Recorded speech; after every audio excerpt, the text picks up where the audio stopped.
Boa pergunta, quem sou eu? Eu estou o tempo todo em processo de descoberta de quem sou eu mesma, né? Isso é uma coisa maravilhosa, assim, não me incomoda nem um pouco, porque Iroko, né, permite que isso aconteça para que você consiga serenidade e, acima de tudo, entender e encontrar e reencontrar a cada momento sua coerência, né?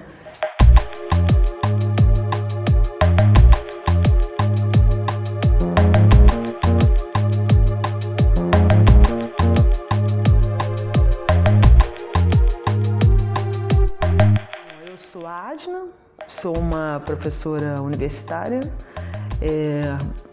A cada ano, né, que passa, depois de 15 anos de profissão, eu mais tenho certeza de que eu não conseguiria ser outra coisa que não fosse professora.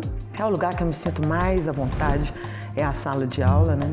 Então eu estou sofrendo horrores nesse período de ensino remoto, porque não faz sentido nenhum para mim dar aula olhando para uma tela de computador. Nesse atual momento, coordenando o NUPED, né, que eu criei e hoje em dia coordeno com uma equipe considerável, né, que é um núcleo de pesquisa, de ensino e de extensão sobre diáspora africana. Neste atual momento da minha vida, eu estou coordenadora desse grupo e estou atuando nas minhas disciplinas de graduação e de pós-graduação com a temática da negritude, das políticas públicas, do movimento social negro, um dos maiores movimentos sociais do Brasil, que infelizmente não é dado como matéria, como tema, nem nas escolas, nem nas universidades. Então eu estou cumprindo o meu chamado nesse sentido. Bom, eu fui convidada, né, pelo grupo para ler o capítulo Iroko, Deus Tempo, e caiu como uma luva. Eu acabei de completar, dia 12 de fevereiro, 50 anos de idade, ou seja, meio século, e foi muito significativo para mim, né? Significativo por todo o processo de vida, né? Todo um processo que buscou desde o início coerência, isso sempre foi importante para mim. No momento em que eu comecei a fazer a leitura do capítulo, era um momento em que parecia, na minha vida pessoal, que as coisas estavam saindo do rumo, não é assim? Então, quando eu olhei, né, pro texto, mas quando eu olhei para a primeira parte, para mim foi meu orixá Xangô me dando uma chamada e dizendo: opa, calma, respira, deixa o tempo acontecer, fica tranquila, né? Então eu fiquei mais feliz ainda, não só por participar do projeto, mas também porque este capítulo caiu para mim, não por acaso, neste momento, nesse exato momento, né, para dizer: olha para o tempo todo, olha para esses 50 anos. Em vários momentos você se considerou perdida e você não estava perdida em momento algum. Eu selecionei o trecho que eu estou apaixonada aqui, né? Não é à toa que Iroko é raro. Poucos são filhos dele e pouco se faz presente em um terreiro, mesmo estando sempre presente. Como teimamos em aceitá-lo, não nos permitimos andar em companhia dele. Quando não estamos fugindo, buscamos sua dianteira, mesmo sabendo que há Iroko de nascer e Iroko de desencarnar. Iroko de plantar e colher. Há Iroko para nos botar aos pés e de nos erguer. Iroko de chorar um amargo choro, mas também Iroko de sorrir e dançar em alegria. Virá constantes Iroko de abraçar, mas o de afastar também será com a gente. O Iroko de buscar e o amargo Iroko de perder. É o ser mais sábio, aquele que sabe calcular o ritmo e as leis da vida por meio de Iroko. Com certeza, anda a passos de Iroko. O nosso nascer é o comando de Iroko. Com nosso morrer está em seus mandos, nem antes e tão depois do desejo de Iroko.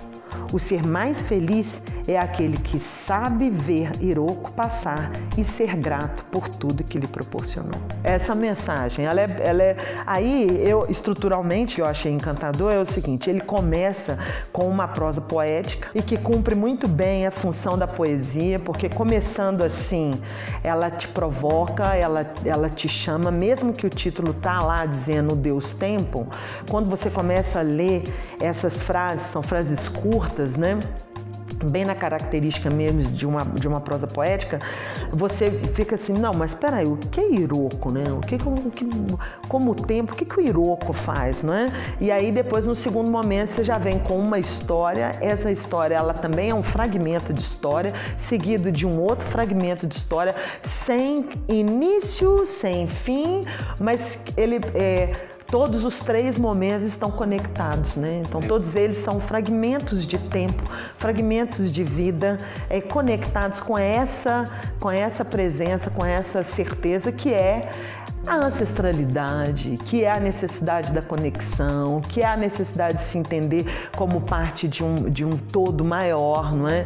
Você mesmo que seja um fragmento de existência, o seu fragmento de existência tem sentido na existência como um todo. E eu não estou falando de existência humana, estou falando da existência de toda a matéria. Se perceber como mais um elemento dentro dessa confluência toda, te dá a dimensão da sua responsabilidade, parte desse todo, mas também te dá a consciência da sua finitude. Então, esse capítulo para mim ele é fantástico, porque ele lembra, ao trazer o orixá Iroko, ele lembra a própria existência da humanidade. Então, a única certeza que a gente tem é o fim dela.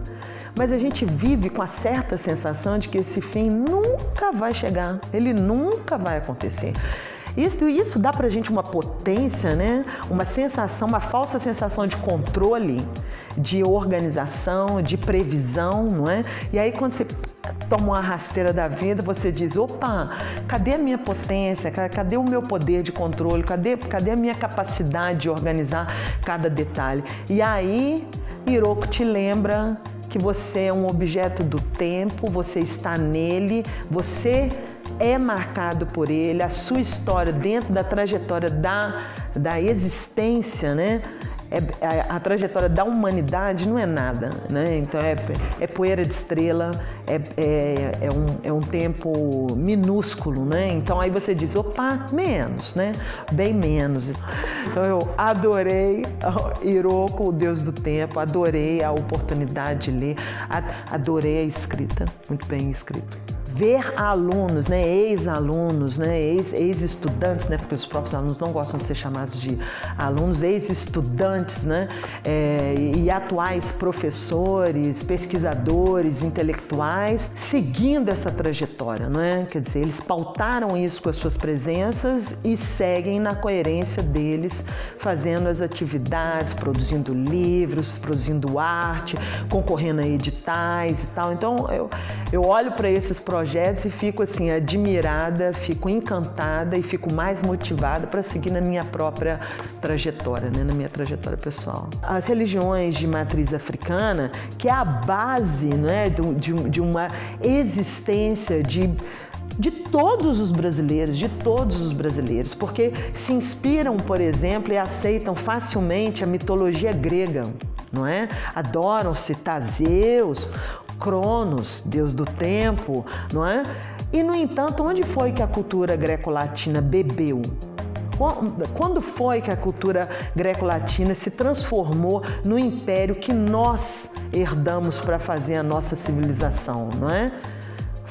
O berço é o Egito Antigo, é a África, não é? É o continente africano. Então, é uma incoerência eu dizer que eu não aceito ou rejeito ou considero que é uma coisa ruim aquilo que eu prezo como valor, como direito, como democracia, como valores da política e tudo mais, que aprenderam isso expresso, né, que o Ocidente tentou matar, tentou negar, mas que os próprios gregos admitiam, veio toda a sabedoria de dinastias, de mais de 33 dinastias, né, de faraós no Vale do Nilo, no Sudão, na Núbia, né, no Império do Mali, e que tudo isso é a base dessa civilização. Então, assim, o que é isso? O que é a intolerância? A intolerância é o retrato da ignorância, não é?